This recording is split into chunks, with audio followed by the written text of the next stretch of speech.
talk about what South Carolina may have done from your vantage point, after that good start. What were some of the things that were starting to make a difference for them as the game wore on? Transition. There was just running the ball. Transition was a big key to that. But we if we would have stopped them on transition, it would have been a closer game and made free throws. Would have been a big difference. I guess what was working for y'all earlier, and what can you kind of take from the start of the game going forward? Driving, not being scared of the 6'5", 6'4", and things like that. Just driving the ball. Open shots, we got to knock them down, things like that. We're fine. We just had to make free throws. You were talking about how tall they are, 6'4", 6'5".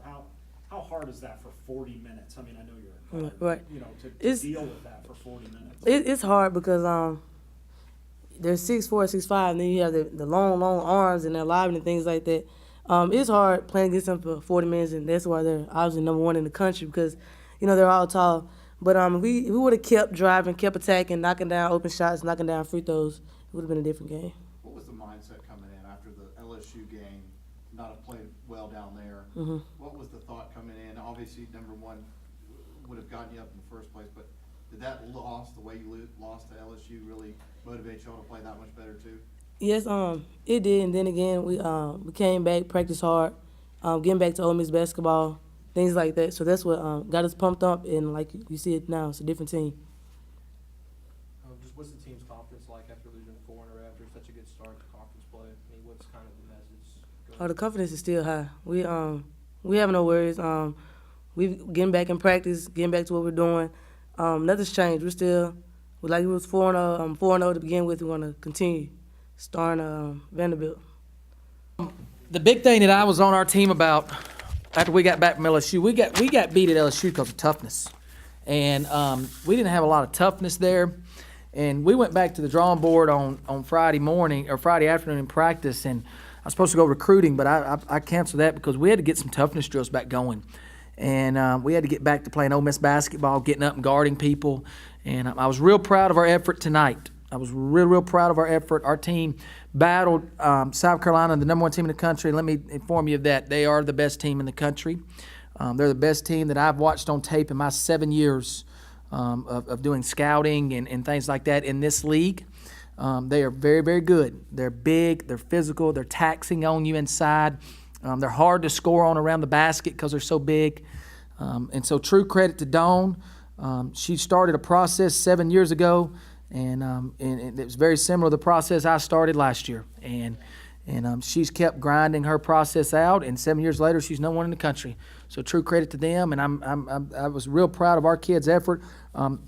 This is call it like it is. We missed too many free throws. I look up at the score. I think with 4 minutes to go, 5 minutes to go, we're down 12 or 13 points, and we had missed 10 or 11 free throws. And you're thinking, if we'd have made 8 of those 10, now the game's a 4 or 5 point game with 4 minutes to go. It's a ball game. And it's just so deflating because you work so hard and it's so tough to score on them, and them being the best defensive team in the country. It's so tough to score on them, and you work so hard to get to the line and things like that, and you step up there and miss them. And so tomorrow's our day off, but I promise you this, we'll have a basketball team in there shooting free throws. And we shoot a lot of them. We shoot free throws every single day. And I don't know what happened today. We just didn't make them. Obviously, how the LSU game went, you couldn't have asked for maybe a better start. For y'all's team coming out leading for most of that first half. Just talk about what you saw out of them. You talk about toughness. I told the team on Friday, I said, guys, do you see panic in my face? Not panicked. We had a lot of basketball left. We had one game in this league that we haven't showed up and played in with 8 newcomers. I thought that was going to happen once a week, but we've had one game where we haven't showed up and played, and that was at LSU. And so I told them, I said, no need to panic. We got a lot of games left. We've got to come out with extreme focus and get back to playing Ole Miss basketball. And when we started that game, I felt good about it all day long. I felt good how we practiced, how we prepared. Our players were really into it. Obviously, they were playing the number one team in the country, but more than that, they were ready to get back out and say, hey, look, we're a lot better than we were against LSU. We knew this was going to be a tough task. We don't take moral victories. We don't take anything like that. We feel good about how we played. We're very frustrated with our free throw shooting right now because we feel like that kept us from staying in a game that we had. We were in the game for the majority of the night, but it kept us from having a chance there at the end to make a run. But I was real proud of how we started out. I was real proud about how we continued to play and played through some adversity. But, you look at it, I bet you a year from now, Sandrika Sessom gets those same looks to start a half against South Carolina. She makes them. We need that kid to start being an offensive threat for us, as she was. I'm on her because she's too passive. I need her to be real physical offensively and going to score. And there in the second half, once I put her back in there, she started going at it. And in 11 minutes, she got 12 points. Obviously, she had foul trouble the whole night, just like a lot of us do. And I have to go back and figure out why that was. But we need her to be real aggressive offensively, and she started that in the second half, which is real good. But a year from now, she'll make those shots to start the second half. And if she makes one or two of those threes to start the second half, now the momentum's on our side. And so I'm just, we're young, we're developing, we're growing.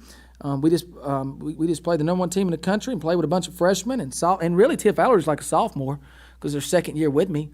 Tia Fowler was dominant tonight. Her point line don't show how dominant she was, but she battled those kids in there all night long. She got on the boards all night long. And she's in there rebounding with those big girls, and I was just real happy. And as big as the size differential is between the two teams, they only out-rebound us by 4 rebounds. Our girls that shows toughness right there. That shows we went to war on the boards.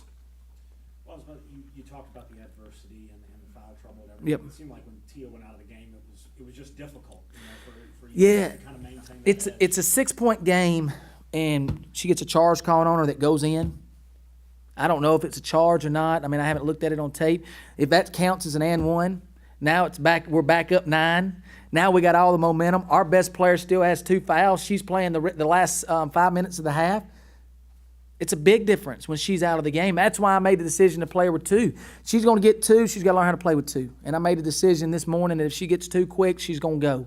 And it's just a decision I have to make as a coach because our depth right now, we got some really good young post players backing her up, but they're not her.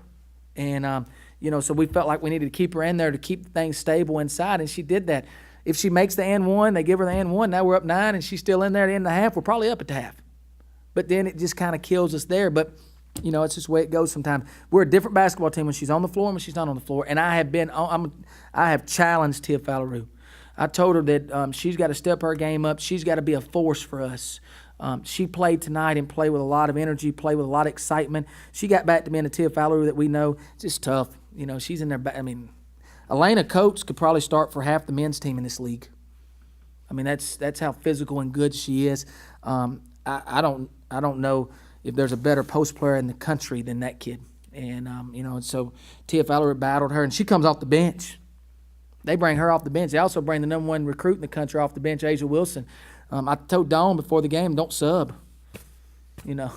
Don't sub those in. So, but she had to sub them in and played a lot of minutes. So. Did Bianca Cuevas just surprise you? She had 21 points. It seemed like she was getting to the basket a lot. Did surprise me. I don't know if y'all know a lot about her recruitment story. It got down between South Carolina and Ole Miss, and she took 2 official visits. One was here and one was there. That's the player that I knew she was. That's the player that why I spent 90% of my summer recruiting and fall recruiting that year in New York City. That kid is special. That kid is really good. Anything that she did on the court does not surprise me. She is as fast as there is. The only thing I'm gonna mess up on is I cannot lose another one to another player in another team in this league anymore, because when you play them, then they just rip you up. And she did a great job. But a lot of respect for her. She's a good kid, and I've known Bianca Cuevas since she was in 7th grade. I offered her first scholarship when she was in 7th grade and I was at Kentucky. So I've known that kid for a long, long time, and it does not surprise me how well she played at all. And she is a special, special talent. Anything else for Coach Insel? What did South Carolina do well in the second half as they started to pull? They pounded it inside. They went away from taking outside shots. They started exploiting us. At one time there, they had a 6'5" girl, 2 6'5s and a 6'2" on the court. And we got our guards guarding Alicia Welch. I voted Alicia Welch Player of the Year in this league last year. I didn't vote Tiffany Mitchell the Player of the Year in the league. I voted Alicia Welch. And we got a 5'8" guard guarding their 6'2" power forward that's playing the 3. And they started exploiting us there. Then they just started pounding it inside, and there's just nothing we can do. We took the approach. Everybody's changed approaches on her, on South Carolina. Every team that's played them has sloughed in, played them zone, did all that. I decided for Thursday night on the way back to LSU that we're going to play Ole Miss basketball. We're going to get up and pressure them. We're going to try to disrupt their vision. We're not going to do all this doubling and triple teaming because these post players are great passers. And so if you get in there double and triple them, then they kick to somebody else, and them girls around them can shoot it. And so we took that approach, and barring us going 8 for 22 from the line, we were right there in the game. If we go 18 of 22 and shoot from the line 70-80% like we have been here of late, it's a 2-possession, 1-possession ball game at the under 4 media. And so, but they just started pounding it inside on us. And then once Elena Coates or Asia Wilson gets it that low, I mean, I told the referee, I don't really know if Shaquille O'Neal could stop them. You let them get that low. And, they're just real physical kids in there. How we stop that is go recruit. We got to go recruit us a couple big ones. And we got a couple coming in. You worry about their confidence right now? None. I don't know the words to use. We've lost 4 in a row, but we've been beat by 4 pretty darn good teams. And it's not like we played. It's not like we played the bottom of the league in those 4. We've played the best teams in this league in those 4. We went through a 5-game stretch. We went 1-5 against teams. LSU's not ranked in the top 20 in the country, but let me tell you something. With Danielle Ballard on their team, they were preseason top 15 in the country. They didn't have Ballard except for the last 6 games. Their team's totally changed. They're playing like a top 15 team too. And so that's we've had a tough stretch there. But our kids we're not going to waver. As I told them after the game right there, do you see panic on my face anymore? And they said, no, Coach, we don't. We're not going to panic. We're going to play to the final buzzer. We know what it's going to take to get on the bubble for the NCAA tournament. We know it takes 8 wins in this league to get on the bubble. That means we've got to win some road games, and we got to pull an upset at home. We got great chances. We got a Tennessee team that's top 10 in the country. We got a Kentucky team that's top 10 in the country. And we got LSU, which by the time they get back in here is going to be ranked in the top 15 or 20 in the country, coming to our place. We got a chance to get a top 10 upset at home there, which is huge. You go on the road, you win some games. Now you're sitting there at 8 wins with a big marquee win over a top 20 team, one of those. And then also you got a marquee win over Georgia. You got a chance to be in the tournament. So we're not wavering at all. I'm gonna go recruiting tomorrow, and I was thinking about not doing it tomorrow, but after guarding South Carolina's post players, I'm going recruiting tomorrow. You got to get us a big one in there. So, Thanks, Coach. thank you.